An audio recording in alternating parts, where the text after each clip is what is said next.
Good morning, Earthlings. How you doing today? Welcome to First Contact Radio. So we made it through the weekend. It was quite a weekend, quite a show in the sky yesterday. I hope a lot of you got a chance to see that. It was quite spectacular. We're going to talk about this and the eclipse over the course of this show. But let's get on to our cosmic weather for the moment. Starting over at spaceweather.com, our current solar wind is blowing at 339.3 kilometers per second. Planetary K-index at the moment is at a 1. In the next 24 hours could get as high as a 2. Let's look at our coronal holes, see what we've got going on. Just a little bit of something here, nothing much. Chance for flares, it's down 15% for an M-class flare. X-class only about a 5%. And geomagnetic storm activity is also very low. In the upper latitudes, high latitudes, you might have a 25% over the next 24 to 48 hours. Otherwise, nothing really of significance at the moment. Now, let's take a look here. Here's a this is the eclipse that many of you got to see out here in Los Angeles. It was quite interesting. It wasn't the sideway view. It was kind of like a big Cheshire cat smiling. Big smiling sun is what it looked like from here. But different parts of the world saw it in different ways. It says this moon passed in front of the sun on May 20th, producing a deep solar eclipse visible across the Pacific side of the Earth. Sunlight dimmed, the air cooled, ordinary sunbeams turned into fat crescents and rings of light. Here's an example from Lake Wacona, Minnesota. Alright. Now, astrologically, we've moved forward. We've now gone from the sign of Taurus into the sign of Gemini. So what that means for us is that our element evolves. We go from earth to air. So the conscious mind, because the sun represents our conscious mind, we're going to go to from earth to air. And air is all about communication. Gemini is messenger of the gods, communicates. We use air to communicate words. In tarot cards, air is represented by the suit of swords. If you take the first letter S away from swords, you're left with words. So swords or air is about words and actions. So Gemini is a time of words and actions, but we have to use our words wisely.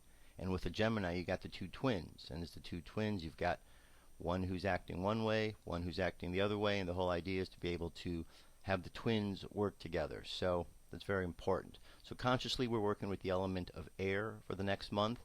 And unconsciously, right here, we have the moon sign, and the moon sign is also in Gemini. So right now, we've got a double Gemini, and it's going to be like that for today and tomorrow. And so the moon sign, our unconscious mind, is dealing with issues of words, action, communication. So there's a lot of communication going on between our conscious and our unconscious mind. A lot of communication taking place in those areas there. So we're working with air all around. When we go overhead and we look at our moon phase, we've just started a new moon. It says 0% full. Alright. And on our Mayan Oracle, we've made it to a 6-tone day right here, represented by the tone, a bar and a dot. 5 plus 1 is 6. The kin for today is the Skywalker right in the middle, and the guide is also the Skywalker.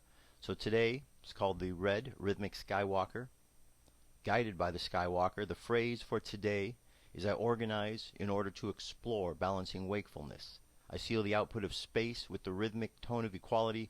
I am guided by my own power doubled. And if we go down and look at the Gregorian calendar, it is Monday, May 21st, 2012. We've got the other dates here on the Zolkin, 11 Kimi, and on the Hab, 9 Sip. Alright, moving right along. So yesterday, a lot went on yesterday, so I'm going to get to as much as I can today. Got a lot of news. One of the big things that was taking place in addition to the Eclipse, was the NATO summit in Chicago, and it got quite crazy out there. I spent a good deal of time the last 2 days watching live streams coming out of Chicago. I'm going to provide you today with the link so you can go and you can watch any live streams that are going on, because there are still protests and things taking place out there.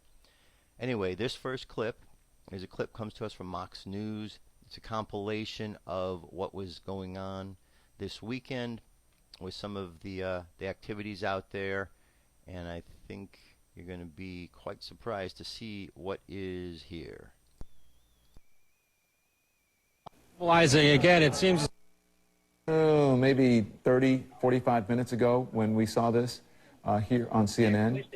It is the top of the hour. I'm Don Lemon. You're watching the CNN newsroom. We're following breaking news out of Chicago, where there have been some violent skirmishes and back and forth with police officers that you're looking at there to the right of your screen. Happened moments ago. To your left, live, you see police officers who are in combat gear, riot gear, trying to hold back and push back those protesters. Ted Rowlands, live on the scene for us. Ted, what are you seeing? Ted Rowlands, you there?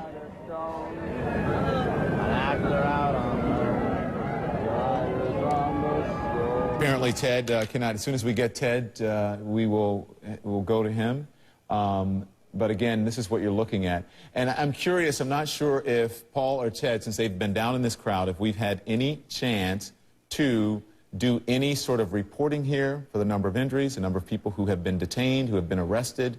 And I would like to know that. And the crowd numbers as well. Ted Rowlands talking now. analyzing again, it seems as though we might be looking at a situation where... Go ahead, Ted. This is a phoner. Okay?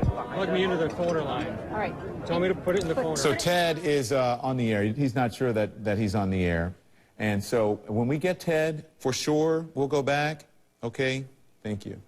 But again, this is live pictures, and this is from Cermak and Michigan Avenue, right near Lake Michigan in Chicago, the South Loop.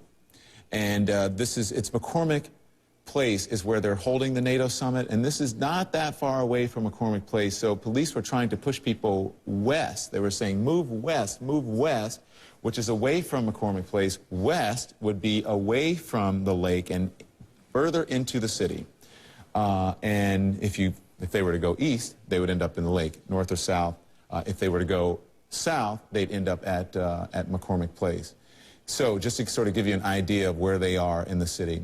This is as peaceful as we have seen it, as we have been watching these pictures over the last hour or so, maybe a little bit longer here. And, you know, these police officers are not taking any you-know-what off of these protesters, and these protesters are angry. Both sides have been standing their ground. As I said earlier, we have the right to take to the streets. We don't have a right to throw things at police officers. We saw buckets being thrown at police officers. We saw water bottles being thrown at police officers. We saw a police barricade being hurled from the protesters into the police officer's side. And we've also seen police officers just pummeling people, and we don't know why. I don't know if the protesters instigated it or if they didn't. I don't know. I am watching these pictures live just as you are, and occasionally getting information in my ear about what's going on. But I would like, if we can, have our desk check on some of the information to find out how many people have been detained, how many people have been arrested, how many people are actually in the crowd, what are the complaints, and how they plan to move these people out, what they plan to do with them once they move them out, why are they trying to move them west, to where. Have any officers been injured? I don't know any of that. I'd love to know that. Paul Verkaman standing by for us. Paul, what do you know? Well, Don, some of this knot that we described for you has sort of been loosened up because they have moved a number of the demonstrators west now to Cermak and Wabash Avenue here in Chicago. I heard some of the questions you were asking, and sometimes when you're in the middle of something like this, looking from the inside out, it's hard to determine. We did not see any officers who were injured. Now, we did see, I would count about 8 people being treated on the side, not by any paramedics associated with the city of Chicago or an independent group. They were treated by the medics who were part of the overall rally. One man told me that he was struck 4 times by Chicago police with a baton. We have no idea of knowing whether or not he had provoked this or not. He also said, as you saw earlier, when people started picking up barricades, some people did get smashed. And one, I guess, silver lining to all this, I saw some of the shoving with the barricade, and it's just good fortune that nobody was pushed through the glass window of any of the nearby stores or restaurant. The situation right now, I can see Chicago police are pulling in some large vans now headed toward the biggest block of the protesters, and it looks like some sort of hazardous materials or emergency vans. I also can see that there's a Chicago Fire Department ambulance, again, toward that other area. So the attempt right now by police is trying to loosen up, as we said, this huge knot of protesters not too far from where the NATO summit's being held on. Yeah, and thank you, Paul, for answering some of that, because those are the questions our viewers have at home. Here's the interesting thing. The cops are there to protect the people who are at NATO, but the people are there who are protesting certainly have the right to protest, but they don't have the right to be violent, and neither do the cops. So it's an interesting situation that we're seeing going on here. And if you see that, the one in the bottom of your screen on the right, I mean, it just, every time I see it, I just can't imagine being any of those people who are on the ground or in front of those police officers. My goodness. I don't know, does anyone deserve that? So that's what happens when you have these situations. Any sort of summit where you have leaders, anytime you have a major number of politicians who are in town for the conventions. Each convention that I've attended and reported, I remember being in Philadelphia, and there were anarchists and there were protesters, and the situations were very similar to what you're seeing now in that city. And this was back, what, in 2000? I can't remember, 2000 or so. And then anytime there is a convention or something like this with world leaders, with politicians, there are protesters who are angry about one thing or another, and some of it very legitimately. But we are watching this because the violence really has escalated in the last couple of hours, as you can see there on your screen. We want to listen in. This is live from our affiliate WLS.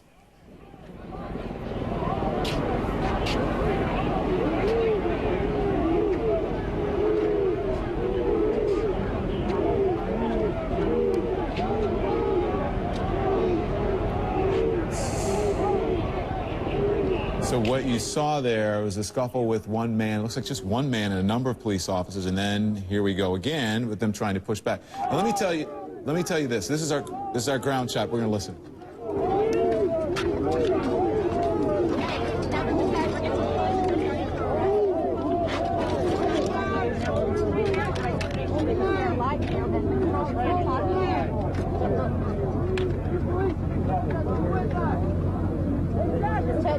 Ted called 1411. Okay.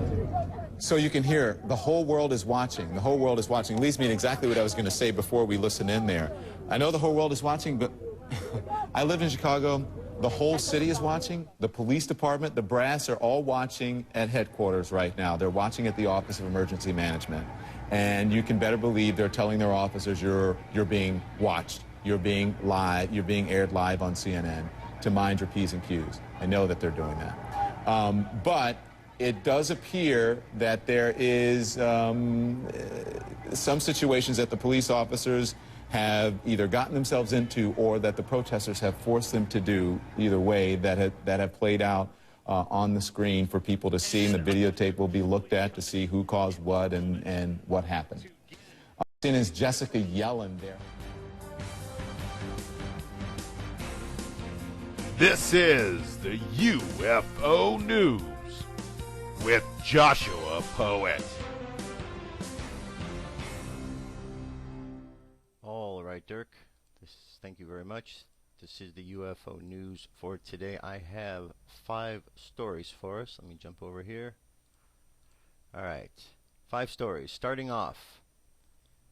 First one was about a UFO in a crop circle over Italy on the day of the earthquake. All right, this is interesting daytime video of a UFO hovering above Bologna in Italy on Sunday the 20th of May on the same day as the 6.0 earthquake. So let's catch a glimpse of this here. All right, let's see here. Okay, there we go, right there. There's the object. It's very faint, but once you pull it up on your computer, you should be able to see it a little bit better. Fast forward a bit. Alright, not much changing. It's right up there. It's very faint right in the middle. Alright, so that's our first sighting there above Italy prior to the earthquake. Now, next one here. Unprecedented number of reports in North Island the last 2 months.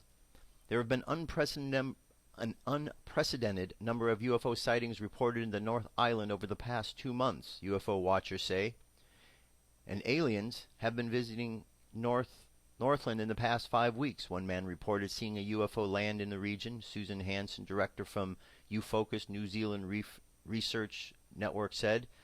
She said, he's a very credible source. He saw an object that had landed, said it definitely was not an aircraft or anything that he had seen. I got 30 reports on my desk at the moment from the Upper North Island and Northland from the past couple of weeks that we're yet to process. It's unprecedented. Mangumaka resident Charles Gillard reports seeing strange lights hovering above the Tijuana ranges just after 4 a.m. yesterday. Mr. Gillard said the white and bluish lights were definitely not a helicopter or plane and darted at a speed for several minutes before simply vanishing. Alright, more to this article. I'll leave it up there for you. Next, we're going to take a look over here at UFO Stalker. UFO Stalker is a great place to go and check out a lot of different stuff about UFOs. So if we take a look at it here, and we're going to just take a look here. These are all the sightings that took place yesterday. Okay, these are all today. Let's go. Look at the 20th.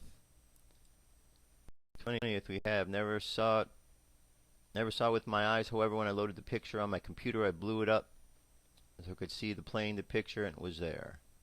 2 fireballs in West Village. Huge ball of light. Orange light over Lansing, Michigan. Orange orbs over Brooklyn rooftop. Pennsylvania. Object. Ascend over mountain. Ottawa, Canada. Orange orb. Orange red fireball moving steadily over my vehicle in Michigan. From Ontario, 6 large orange, yellow, red balls moved over us.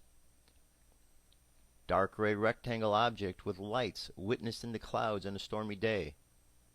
And we've got from Ontario, group of hovering stars all moving in a big flash. As I appeared close to the earth, is almost 300 feet away. It flashed again and traveled in a forward motion above me with the blue orb 300 feet in tree line. And we can just go on and on. A lot of reports yesterday. A lot of reports all around the world about UFO sightings.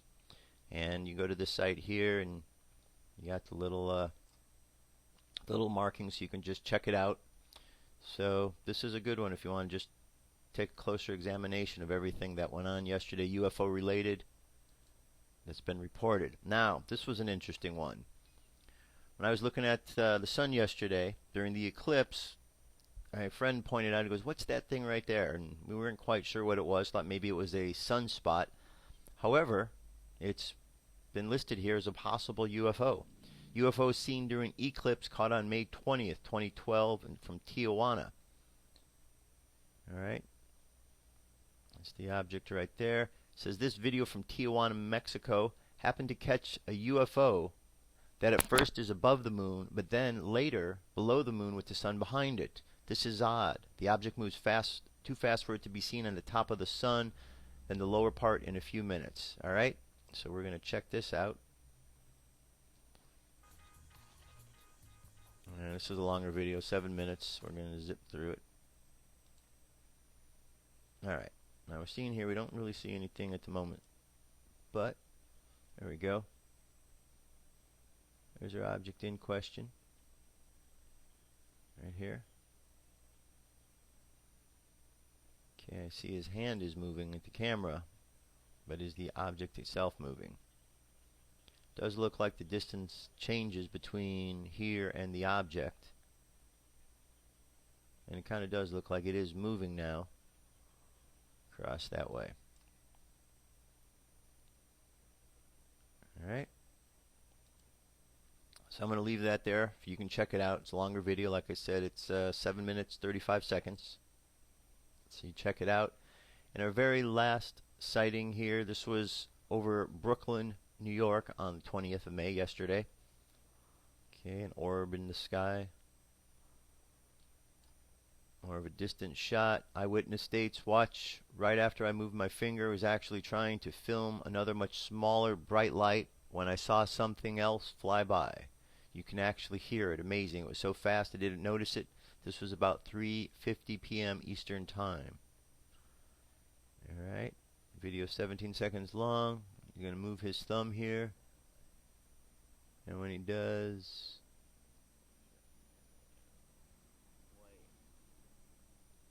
Alright, there we go, right in that area, there it is, right there. Alright, so check that out. That is our UFO news for today. Lots of stuff went on yesterday.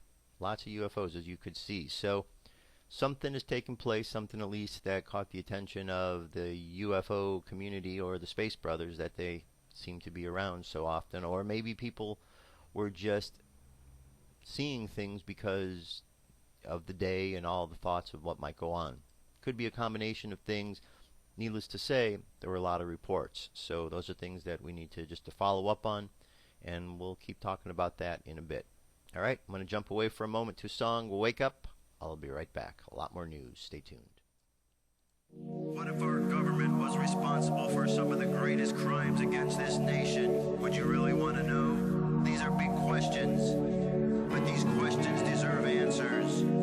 It's time to demand the truth. People shouldn't be afraid of their governments. Governments should be afraid. 9/11 was an inside job. Kennedy was killed by the CIA. Jimmy Carter saw UFO. Answers to secrets you need to know. So wake up, wake up, wake up, wake up. Wake up, wake up, wake up. Wake up, wake up, wake up, wake up. Wake up, wake up, wake up.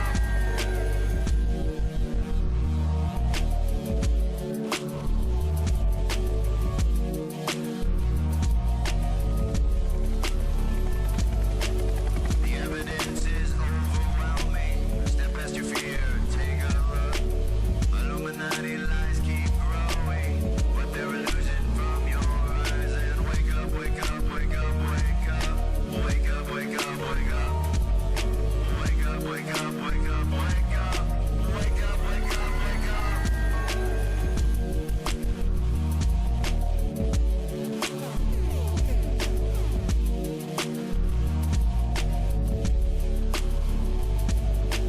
What would our founding fathers say if they were alive today? Must be turning in their graves. Redcoats are coming, big brothers watching. Wake up, wake up, wake up, wake up. Wake up, wake up, wake up. Wake up, wake up, wake up, wake up. Wake up, wake up, wake up. What if I land and two if I see? And I on the opposite shore will be ready to ride and spread the alarm through every Middlesex village and farm. Whenever any form of government becomes destructive of these ends, it is the right of the people to alter or abolish it. When a long train of abuses and usurpations, pursuing invariably the same object, evinces a design to reduce them under absolute despotism, it is their right, it is their duty to throw off such government and to provide new guards for their future security.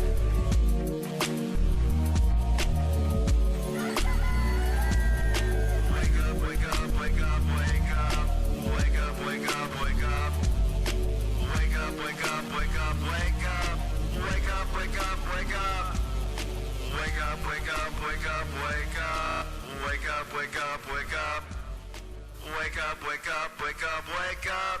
Wake up, wake up, wake up. Patriots arise. It's time to demand the truth. All right, we're back. All right, next up, I'm going to address the issue of Ron Paul. You know, over the course of the weekend, I had a conversation with someone about Ron Paul.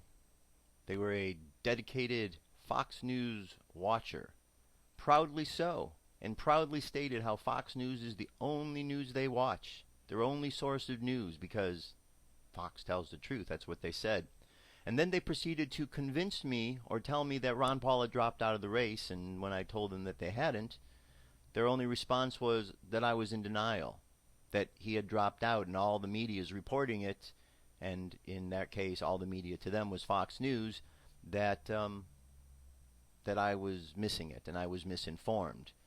When I said all you got to do is go to Ron Paul's website and just read there, and you'll see right at that moment that he hasn't dropped out. It's that simple. They changed the conversation. They didn't want to know. Denial. That's what I find. When people are watching the mainstream media, they seem to go in a state of denial. They'll spout out all the lies that the mainstream media is telling, but the moment you point truth to them and point them the way to see or fact check, then suddenly they go away. And I find that quite fascinating. It's just because most people are afraid. That's what I'm finding. Fear is something that really holds people back, and they become fearful. And, you know, why do people trust the mainstream media? It's very simple. Because people have grown up, and they turn on their television into their house, and every day when they turn on, whatever's on that mainstream media is coming into their home. It's like they've invited them into their home. And as the years go by and you continue to invite these people in your home in these news shows, you become familiar with them and you begin to trust them. Well, that's what a lot of people do. They become so familiar that letting these people in that they don't want to believe that they would lie to them. And the more that they watch these shows, and only these shows, the more they're being less informed about what's going on in the world, which is a sad state of affairs. And that's the very reason why the internet is growing, because people know that if you go to the internet, you can find the news you want. All you have to do is look and search, and there's a lot of citizen journalists out in the world these days, not just here in America, but all around the world. And that's what's necessary, because people understand that the mainstream media is not just here in America, but around the world, have fallen down. They are failing the people of the world in reporting what's going on, because all they seem to do is want to report to the corporations and toe the party line. My guess is, though, soon enough they're going to wake up and realize that there's a problem and they need to address it by paying more attention to the truth. Now, this first story in that regard is Reality Check. I'm going to play the first part of it here. There's actually 3 parts. I'm only going to play part 1, and you'll be able to follow the links to find part 2 and part 3. So let's check this out here. This is Ben Swan.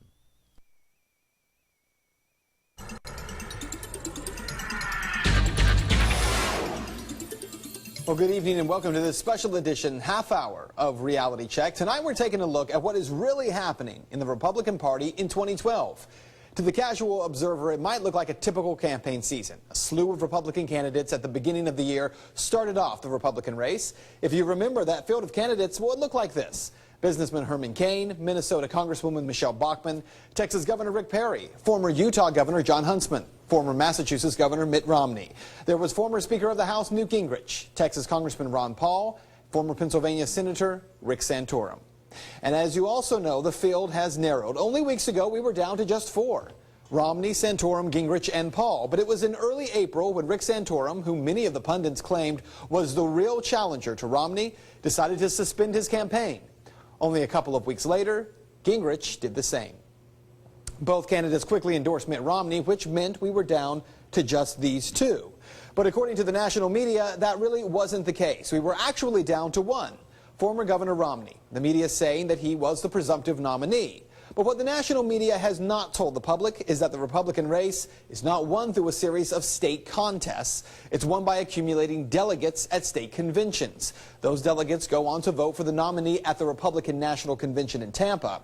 And as a result, the national media has ignored 2 very important facts about the Republican race. Let's take a look. The first fact here. Even though former Governor Mitt Romney has won many of these beauty contests, he's actually only won a few hundred delegates. That's because the majority of states have not yet held their state conventions to choose delegates. Now, that's not to say that Romney will not be the Republican nominee. He very well may be, but he's not yet.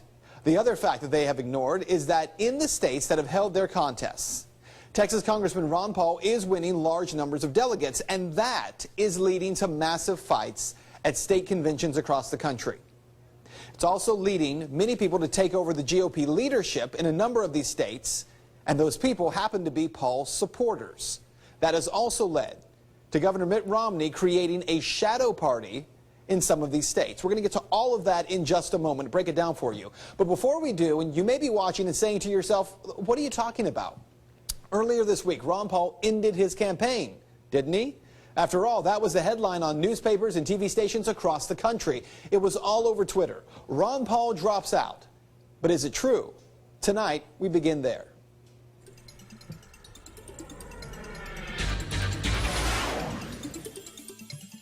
Well, the articles have been everywhere, from Fox News to the LA Times, the AP, even Newsmax. Paul is out. Ron Paul drops out. The headlines are pretty clear, but they are wrong. The actual statement from the Paul campaign explains that Congressman Paul will no longer actively campaign in the remaining 11 primaries. That includes Texas, California, and New Jersey, states where TV buys are very expensive. So doesn't that mean the campaign is over? Well, if you watch Reality Check often, then you, better than most, know that's not at all true. In the case of the Washington Times article cited by the Drudge Report, it goes on to explain something that most people might not even understand. Mr. Paul said he will continue to work to win delegates in states that have already voted and where the process of delegate selection is playing out. So what is the strategy here? Well, it's pretty simple. Between now and the end of June, most states will select their national delegates for Tampa. And it's in the fight for these delegates where the nomination will be won or lost.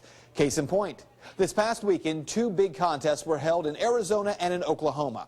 Arizona has 29 delegates, Oklahoma 43. Let's start with Arizona, which was won in the primary by Romney. But the majority of people who showed up on Saturday for the delegate caucus, well, they were Paul supporters, and things got pretty ugly. Reports on Saturday night were that Paul took 11 of 18 delegates decided in the district caucuses. The remaining 11 at-large delegates, well, they were left up in the air.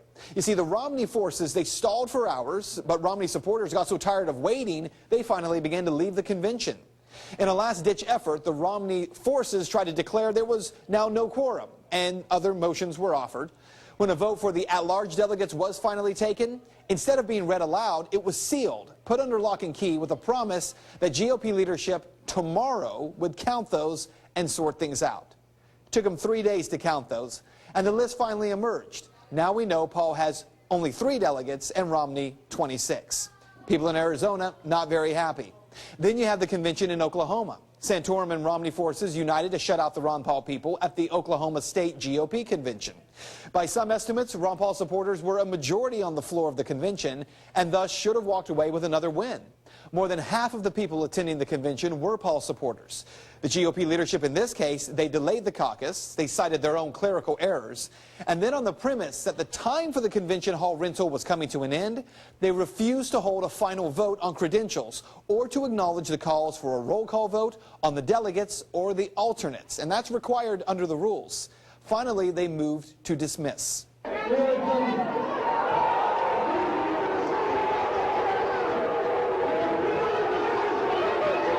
So the convention was moved outside and continued in a parking lot across the street.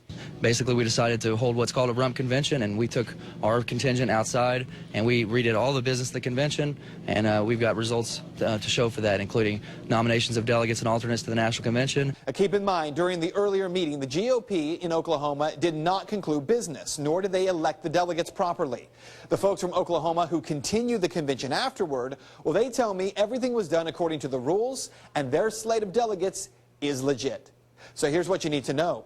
Oklahoma delegates from the Paul side, they are filing a legal challenge and now saying that they plan to go to Tampa regardless because they won't be cheated out of their vote. And that's been the same story from one state to the next. Listen, if you assume that the AP narrative of Romney being only 200 delegates away from the nomination at this point is true, well, then you just might be in for a surprise come August. And that is Reality Check. So clearly, Congressman Paul not out of the race just yet. And with state conventions in Georgia, Minnesota, Michigan, and Mississippi this weekend, things could be very interesting. Interesting enough that the RNC and Mitt Romney now setting up what are called shadow parties in states where the GOP leadership is now no longer run by the establishment. So what exactly is a shadow party? And why would that be necessary? I'll tell you after the break. So what is a shadow party? Let's just think of it as another word for cheating. Okay, so they're just cheating. They're just trying to get out there and find a way to get their candidate in because they're losing. And that's what happens. When people start getting pushed, they get scared. But the one thing, not only at the protests, but at these events, people are there with cameras. The whole world's watching.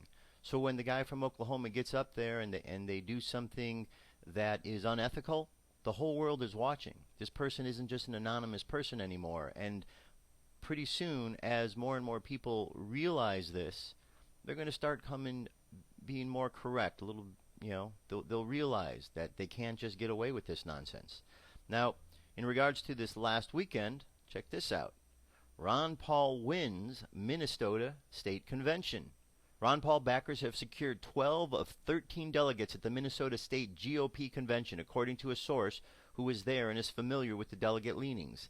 Saturday's convention gives Paul 32 of Minnesota's 40 delegates to the Republican National Convention in Tampa, Florida, after his strong showing in the state's congressional district conventions. Paul announced on Monday he would no longer campaign in new states, but would continue to organize a convention to secure delegates in states that have already voted. Now, some of these states where he's not going to go campaign in, guess what? Ron Paul's already been there. In California, Ron Paul's been here numerous times. He's had thousands of people. When he was down in Southern California, he went up in Northern California, he had thousands of people there. It's not like he hasn't been here already or to the other states he's talking about. Ron Paul's been around. What's needed is the Ron Paul supporters need to now keep things going. Keep things going, because this is a movement. This isn't about one person. It's about a whole movement. It's about all of us. And for those who are out there that are still convinced that Romney is the way to go and they don't see that him and Obama are the same, well, the Ron Paul people are going to pick up the slack until all of those folks can figure it out. A lot of people are just slow in the uptake. Unfortunately, many Americans who are very slow on picking things up, and this appears to be the case. All right, so next here, there's another Ron Paul bit of information. Last one, then we're going to move on to the next story. Here we go.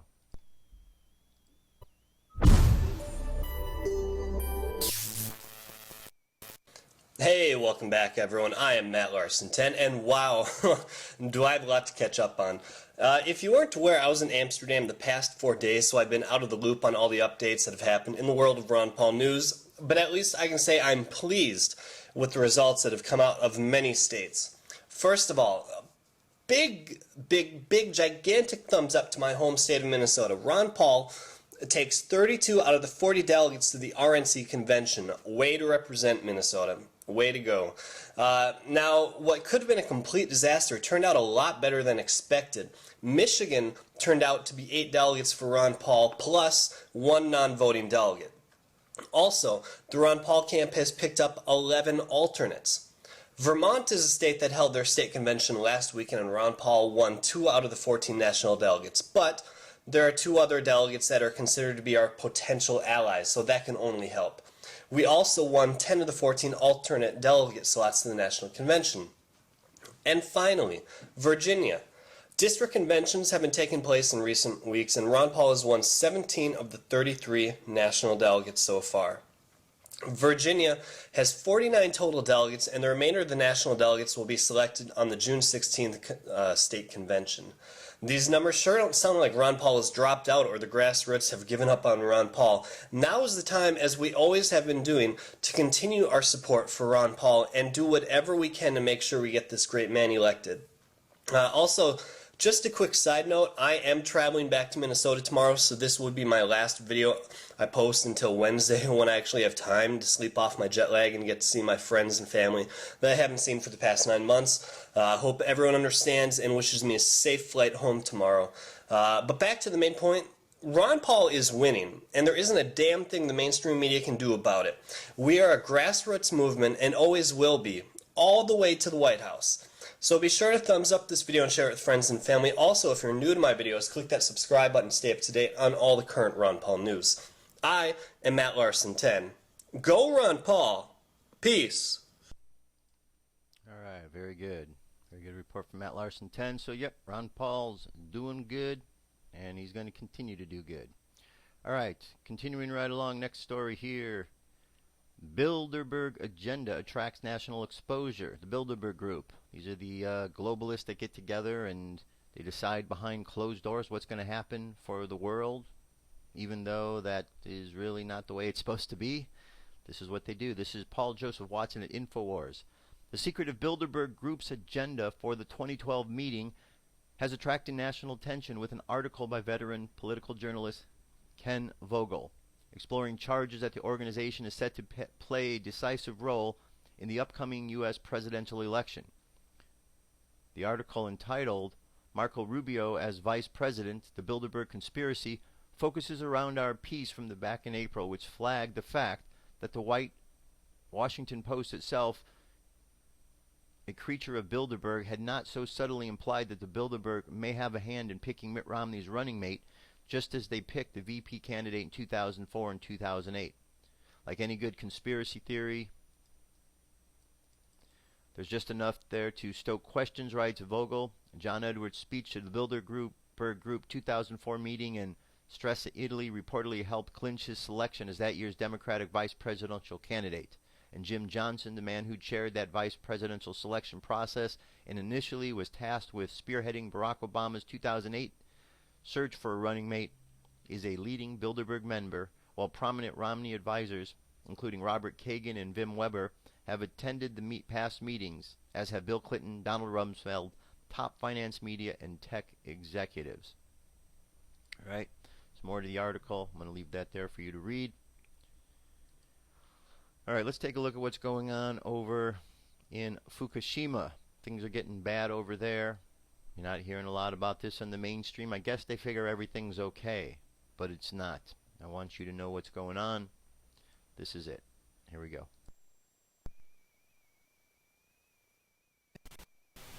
Today is May 20, 2012 on a Sunday, 1:57 p.m. Pacific Time.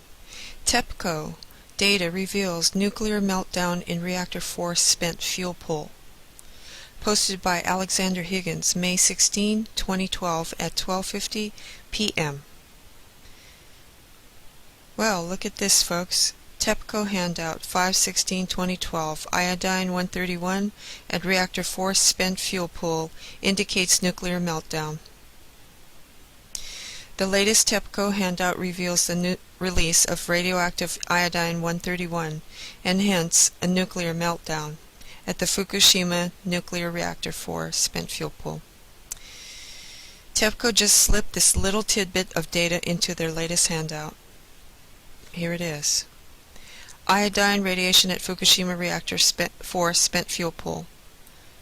That chart shows a highly level of radioactive iodine 131 was released from the reactor 4 spent fuel pool, which means there was a nuclear meltdown in the pool. Last year, TEPCO downplayed the detection of cesium in the fuel pool by claiming the cesium detected in reactor 4 was only 1/100th of the amount detected in reactor 1, 2, and 3, hence concluding the detected cesium was likely blown into reactor 4 from the other reactors. However, TEPCO hid the fact they detected a massive release of iodine radiation, which is a clear sign of a nuclear meltdown in reactor 4 spent fuel pools. Iodine 131 was measured from SFP4. Last year, 4/12/2011, 2.2 E plus 8 becquerels /M3 of iodine 131 was measured from the water of SFP4 to suggest the spent fuel had recriticality after 3/11. Cesium 134, 137 were also measured, but TEPCO states it's about 1/100th of the amount in reactor 1 through 3. They are likely to be blown from them. However, TEPCO did not show the comparison of the amount of iodine 131 measured in SFP4 and reactor 1 through 3. The source, the Fukushima Diary. For those who are not familiar with the significance of this or the dangers of reactor 4, the following article is a must-read. And here it is. This is the one he's referring to. No exaggeration, fate of the world depends on Fukushima 4. Ambassador Murata writes to UN Secretary General, it's no exaggeration to say the fate of Japan and the whole world depends on reactor number 4. Japanese Ambassador Murata is joining in the growing chorus, which include U.S. senators who are warning the problem at Fukushima nuclear reactor number 4 is the single greatest short-term threat to humanity and has the potential to destroy our world and civilization as we know it. The ambassador puts it very bluntly, saying the warnings about Reactor 4's threat to end human civilization are no exaggeration. He is joining forces with human rights groups from around the globe in calling for the UN to step in and end the crisis at Fukushima that TEPCO is planning on taking decades to resolve, after repeated warnings that even a minor earthquake could cause the spent fuel pool to collapse, which would result in a radiation release so massive it could end life on Earth. End life on Earth. Oh. Okay, that is, and then it says read the rest, and you can read the rest if you click right there. You come to Alexander Higgins' website, and here it is right here. TEPCO, new holes in Fukushima number 1, reactors number 1 and 3 discovered, radiation leaking into the ocean. Another article, nuclear expert, Fukushima 10 times worse than Chernobyl, 1 million cancers. Fukushima reactor number 1 radiation levels max out, instruments hit over 1 million, oh boy, sieverts per hour, millisieverts per, oh gosh. TEPCO, not enough money to handle Fukushima nuclear reactor number 4 problems. Fukushima has potential to destroy the world and our civilization. Fukushima reactors in nuclear meltdown once again. Anna nuclear plant forced to vent steam following power failure from Virginia earthquake. And those are the other stories you can find here at alexanderhigginsblog.com. Okay. This is pretty important report. I'm going to try to find out more. This is probably one report in several that are going to be coming out on this particular situation. Okay, and I'm going to go back to work and check out all the other sources. Thank you for watching. Hang in there. Peace out. Alright, so isn't the mainstream media going to be surprised, and all the people that rely upon the mainstream media, when they bring the story of Fukushima back? Because there's probably a lot of people in America and around the world that think everything's okay in Fukushima because they haven't heard about it for such a long time. Things aren't okay, as you can tell, and we need to really get this situation under control. Alright, moving right along. This is from the American Dream. The top 50 excuses for not prepping. Okay, I'm not going to get into all 50 of these because I'm going to keep moving along. Got more stories. But it says, with the way things are heading in this country, it is not surprising there are approximately 3 million preppers in the United States today. What is surprising is that there are more people, not more people prepping. The economy is rapidly falling to pieces. The national debt is absolutely soaring. The earth is becoming increasingly unstable. A major war could erupt in the Middle East at any time, and the fabric of our society is coming apart right in front of our eyes. We have become incredibly dependent on technology, and we have become incredibly dependent on our economic system. If a natural disaster, a killer pandemic, an EMP attack, or the imposition of martial law caused a significant transportation disruption, America would literally change overnight. We live during a time of tremendous global instability, yet most people still see no need to start prepping at all. Most people just continue to have blind faith in our leaders and in our system. But what happens if our leaders fail us? What happens if our system collapses? What are they going to do then? The number of preppers in the United States today is steadily increasing, but the vast majority of people still see no reason to start getting ready for the end of the world as we know it. Most people just assume things to always somehow get better, or that they will somehow be immune to whatever calamities are heading our way. Most people always seem to have a good excuse for why they do not need to prepare. Well, here's 50 excuses. I'm just going to go over the top 5. 1. The U.S. economy is the greatest economy on the planet. There is no way that that could ever collapse. 2. Once Barack Obama wins the election, everything will be better. 3. Once Mitt Romney wins the election, everything will be better. 4. When things get really bad, the government will take care of us. 5. When disaster strikes, I will just steal from everyone else that has been busy preparing. Another one, the rapture will be at any moment, so I don't have to worry about prepping. Lots of reasons here that people give on why they're not preparing. Look, Dr. Phil, there's one thing that Dr. Phil said that makes sense, and he says you got to get real with yourself, okay? You got to get real and out of the state of denial with what's going on in the world right now. Because if you're looking at it through rose-colored glasses and you think that there isn't anything wrong, you're going to be in for a big surprise as things continue to escalate. So the only thing you can do is be prepared mentally, physically, spiritually. Need to be ready for this time. Need to be ready, because you can see things are happening every day. There's news, right? Every single day. I mean, simple things and preparations are required.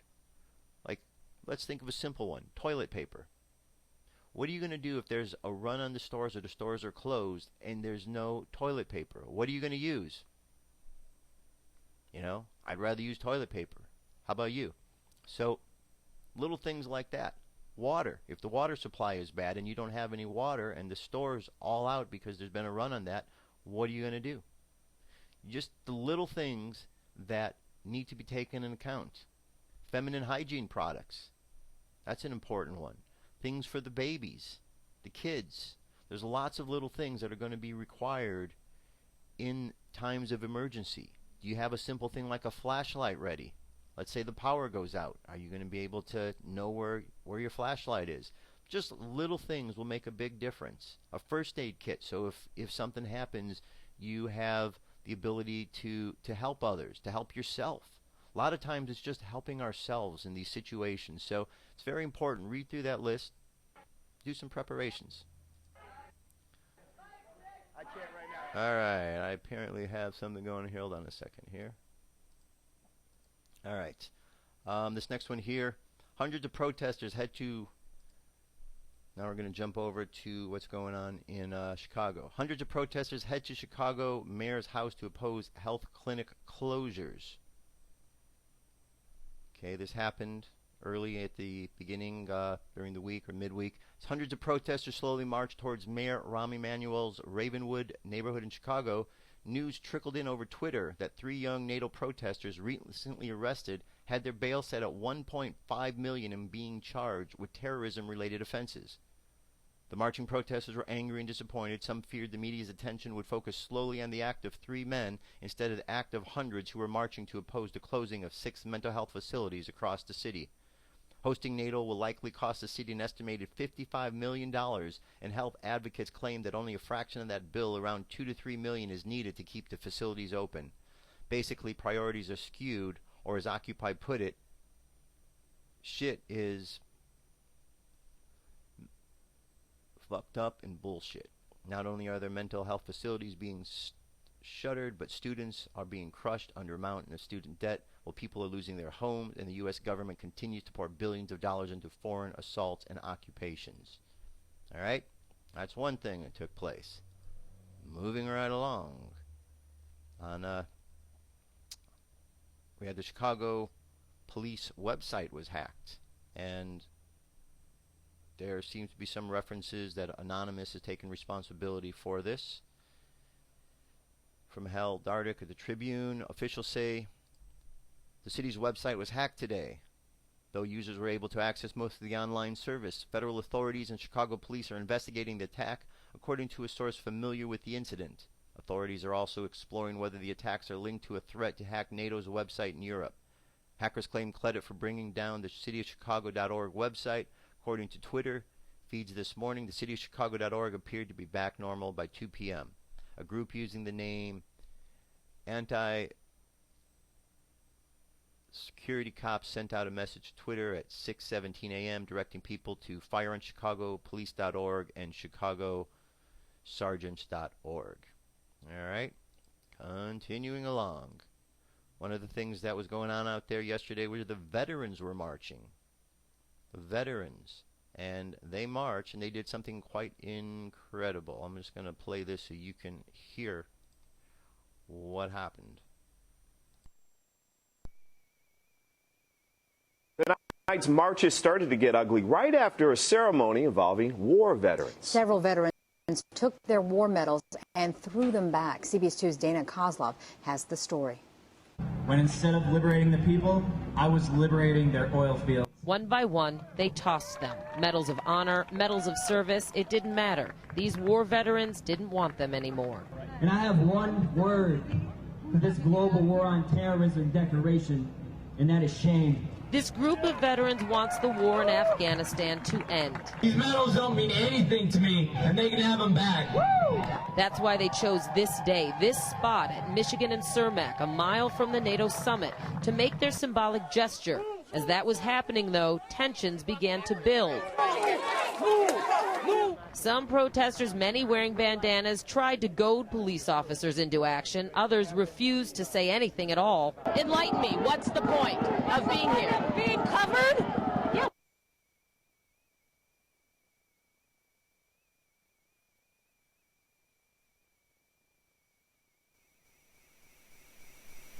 All right.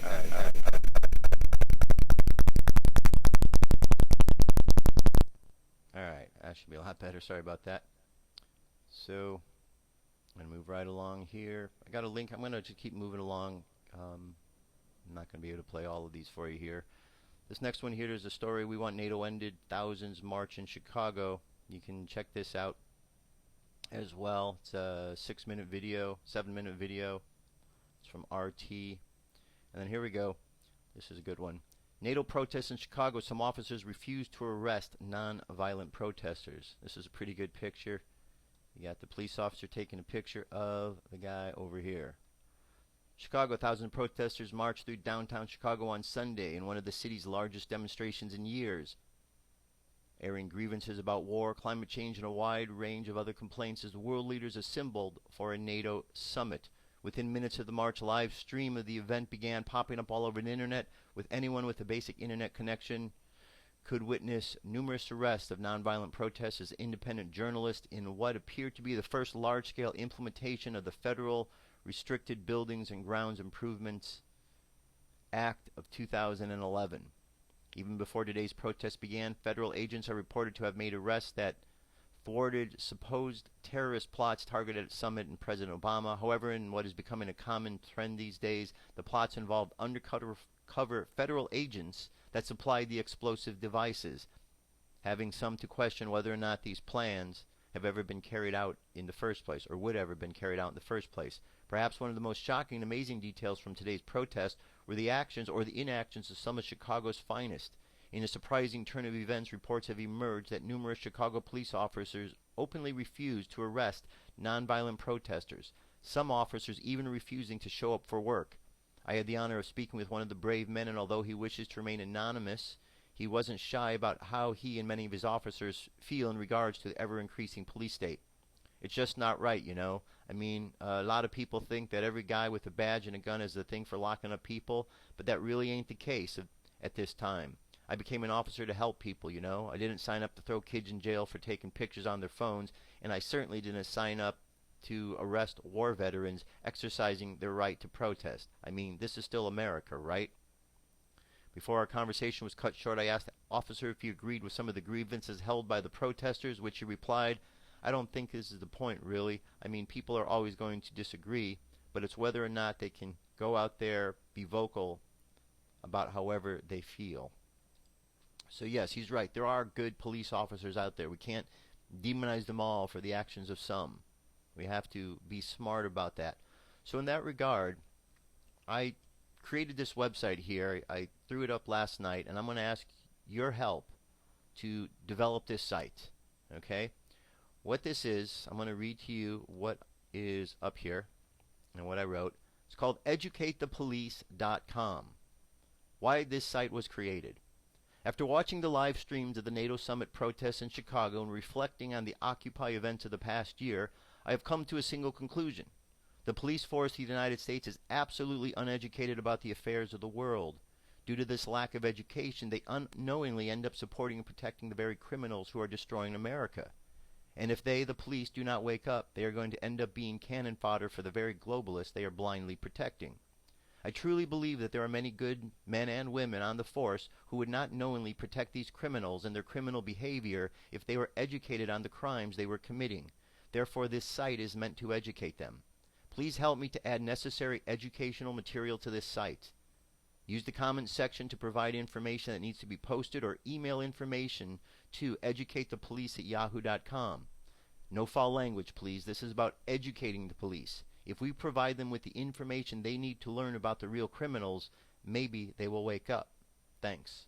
Now, I've got links here, current links right now, AE 9/11 Truth, oathkeepers.org, the United States Constitution.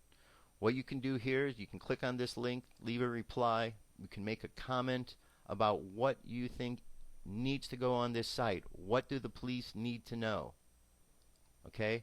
I think we need to approach this in a way of let's educate the police officers, because many of them don't know what's going on because they're working for an agency that is being misinformed about the actions of the world. But the police officers, the men and women, are our family members, our brothers, our sisters, the people we see in the streets every day. They shouldn't be fighting against us. They should be with us. We're all Americans here. We should all be working together, not against each other. The enemy isn't the police, and we're not the enemy of them. The enemy, the one who's causing the problems, is in Washington, the administration. Congress is falling down. The administration is falling down. We all, protesters, American people, police, we all need to turn our attention there, not on each other, because otherwise we're just dividing and conquer. So my hope, and I don't know what this site can do or where it's going to go, but my hope is that people will contribute information that we can put up here, and I will send this out to as many police stations across the country as I'm able to, and we'll just keep spreading the word, and perhaps we can educate members of the police force, and in educating them, perhaps we'll make things much better. Let's approach it that way, and let's see what we can do. All right? So help me out with that one if you don't mind. Now, a couple other things here before we go. Let's see here. I want to show you some places where you can go watch some live streams. This here is Ustream TV/Timcast or timcast.tv. This is one guy who's out there doing live streams. Now, you need to keep refreshing these pages periodically. They're not live at the moment, as you could see, but they have archive videos. You got this one here. We've got another one, ustream.tv/wearechange. This is another one right here. Okay, again, we'll do a refresh, see if he's back up live yet. And you could tell because it will say right here, recorded live, or, okay, so he's not back up yet live. It's just 11 o'clock there. They were up late last night in Chicago doing the streaming. All right, here's another one. This is Occupied Air. All right. Now this one here, you can see this one is live. So this is a live shot of actually what's going on in Chicago. So if the mainstream's not showing you, don't worry about it. You can go online and you can find out all the information. And here's one more. This one is called Citizen Streams. And on this here, you can go down, and these are all live streams by citizen journalists. And you could see where they're at. Location, Germany, nationwide. We've got this stream in Chicago, another one in Chicago, another one in Chicago, one in New Jersey, one in Russia, one in Syria.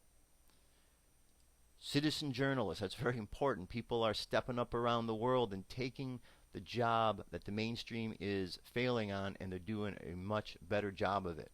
So check out those sites if you want to see really what's going on in the world.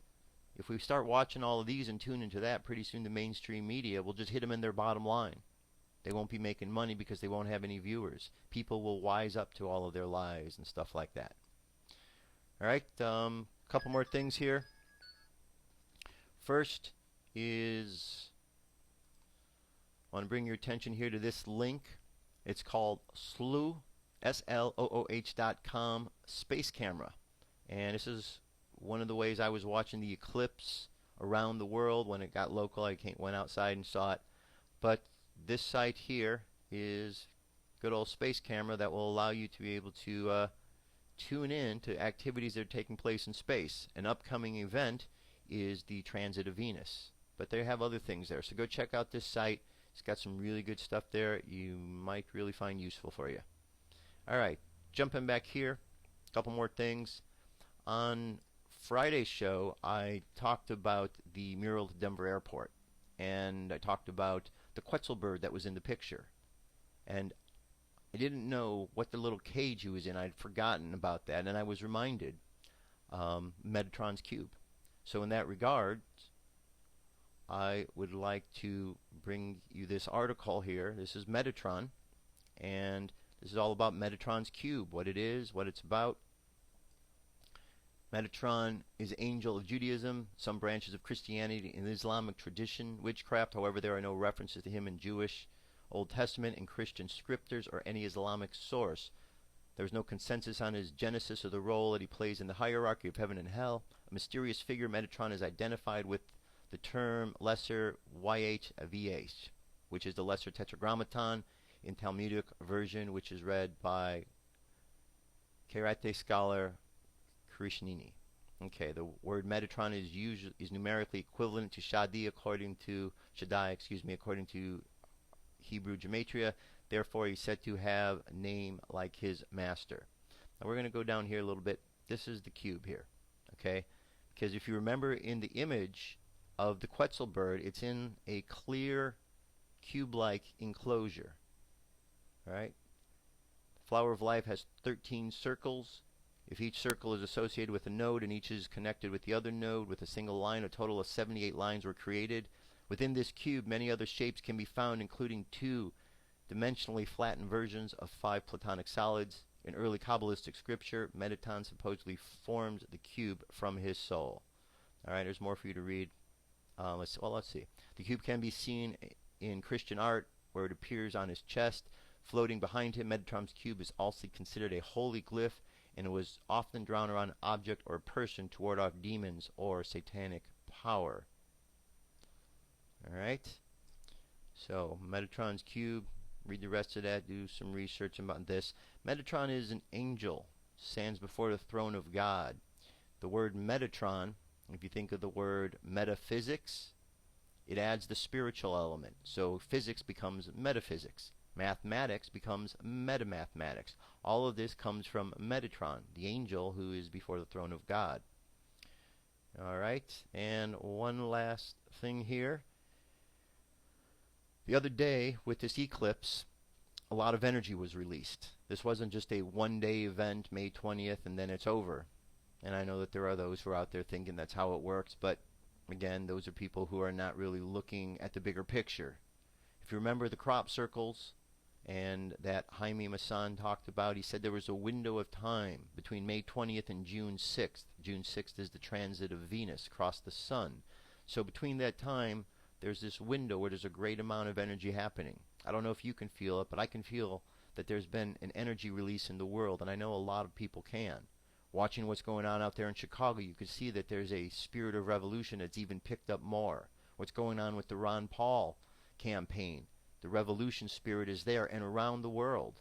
So that's what's going on. People are stepping up, they're growing, they're evolving, their consciousness is expanding, and that's part of the process. Well, yesterday, with this release of energy, this article, there's 3 parts to it. I'm going to introduce you to the first part here, then you can follow the links to parts 2 and 3.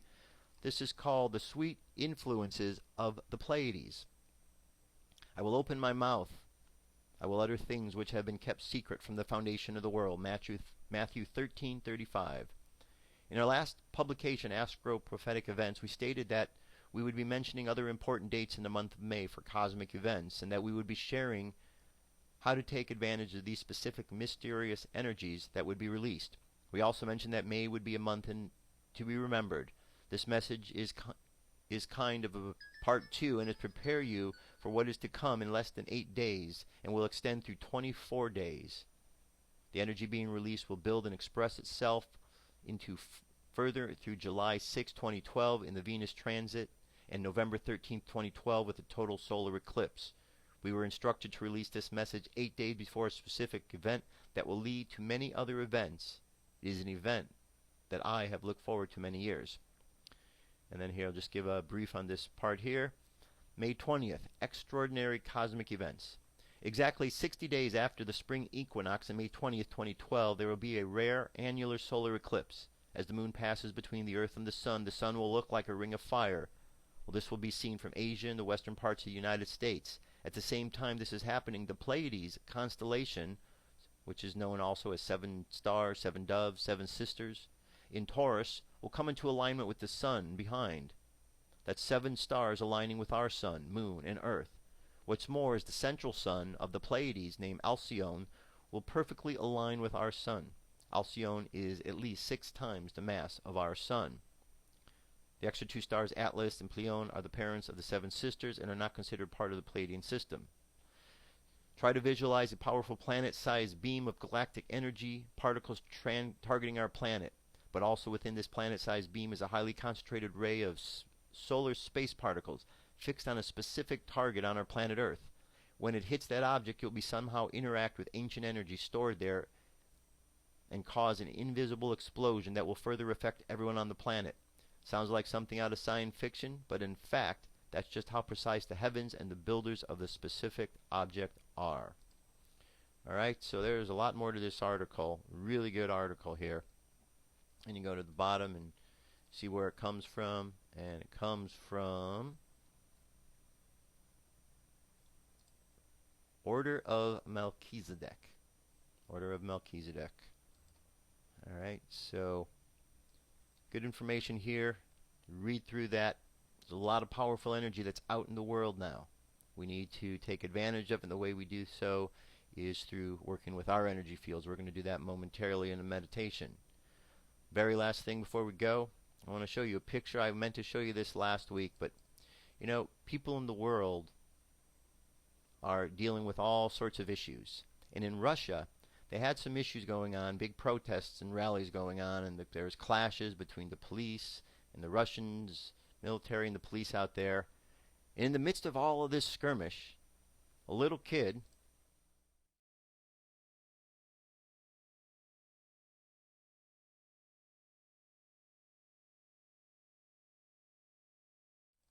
look at this image here. This little kid on his bike facing all of these Russian police in their body armor, their shields. I mean, that's an incredible shot right there. And they said this kid just rolled right up there in the midst of it and sat there staring at them. And just imagine what they were all thinking looking at this little kid. That's bravery right there. That's awesome. And I think that's a really good thing to have that kind of spirit. We should all have that spirit of willingness to step up. Alright, now let us jump over to our meditation, close things out for today.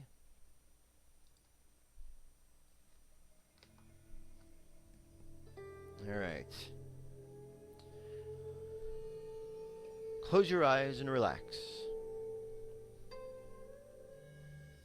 Would like you to imagine that all of your chakras are activated.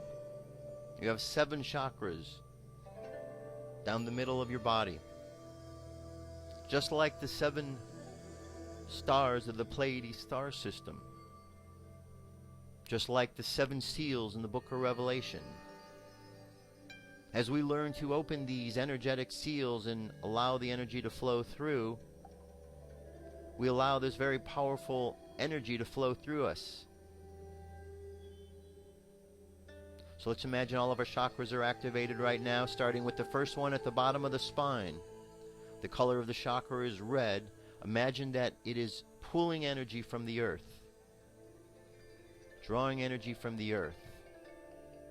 The lower chakra at the bottom of the spine is all about the physical world, the physical things. Survival instincts, sexual instincts, the basics. That is why it is the roots. Now imagine from there the energy moves up from the root chakra to the chakra above it, right at the belly button. And there, imagine the color orange.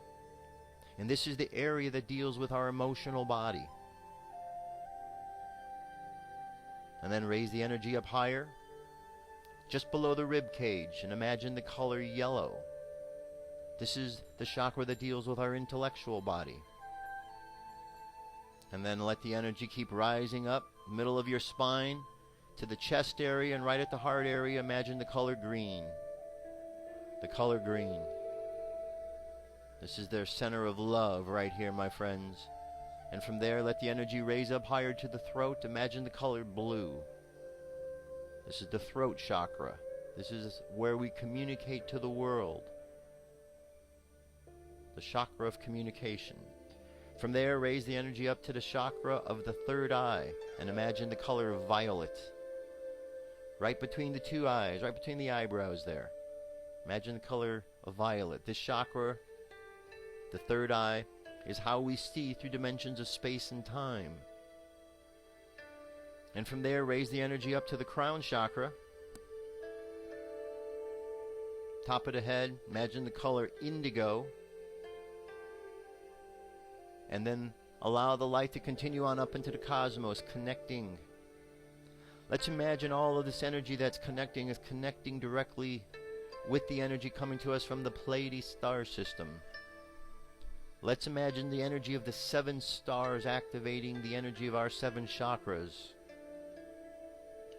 Let's imagine the spirit of revolution and evolution that is coming down to us from the Space Brothers and Space Sisters.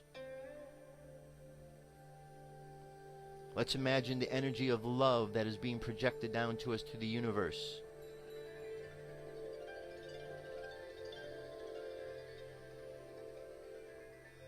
Allow all of this energy that you're feeling that's flowing through your body to energize you.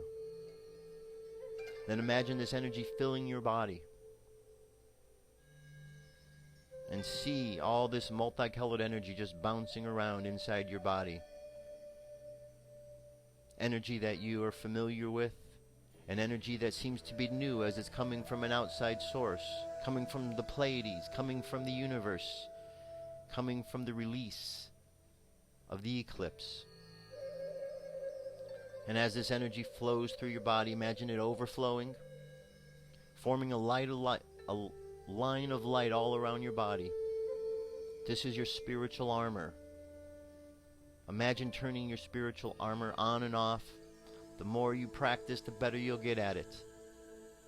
For the energetic fields around our bodies truly exist, and we truly have the ability to work with them. We just have to practice with these spacesuits we're wearing. Find the controls inside and learn to work the dials. Now let's imagine from our heart chakra sending out love all around the world. Sending out love all around the world, knowing that we are all in this together. We are all going through the changes and evolution and revolution and processes of life together. And therefore, as we learn to work with each other and connect with each other in love, we make our journey much smoother. Not only for ourselves, but for all of those who will come after us. Now, let's just imagine everyone in the world allowing this energy of change, this energy of spirit flowing through us. Imagine everybody accepting this energy in and allowing it to make the changes in their bodies that they need. And hold that thought in mind as we bring our energy and attention back to the present moment on the count of 3. 3, coming back to the present moment filled with confidence. 2, coming back to the present moment filled with faith. And 1, coming back to the present moment happy, healthy, and whole. Happy, healthy, and whole. And there you have it. That's it. That's our show. That's our prayer. That's our meditation. Thanks for being here again, my friends. It's always great to be here each and every day. And it's great to get the feedback. Help me out with the educatethepolice.com, will you? Let's teach the police rather than be angry with them, because they are our brothers and sisters. They're just misguided because they're miseducated and misinformed. So let's make sure they get the truth, and we'll put that information together. Alright? That's it. That's all I got for today. I'll be back tomorrow with more news and information. Be safe. Continue to process the energy that was released. We're in a great window of time here. Lots of awesome things happening. I'll be back tomorrow with more news and information. Till then, have a great day. Peace. I'm out of here.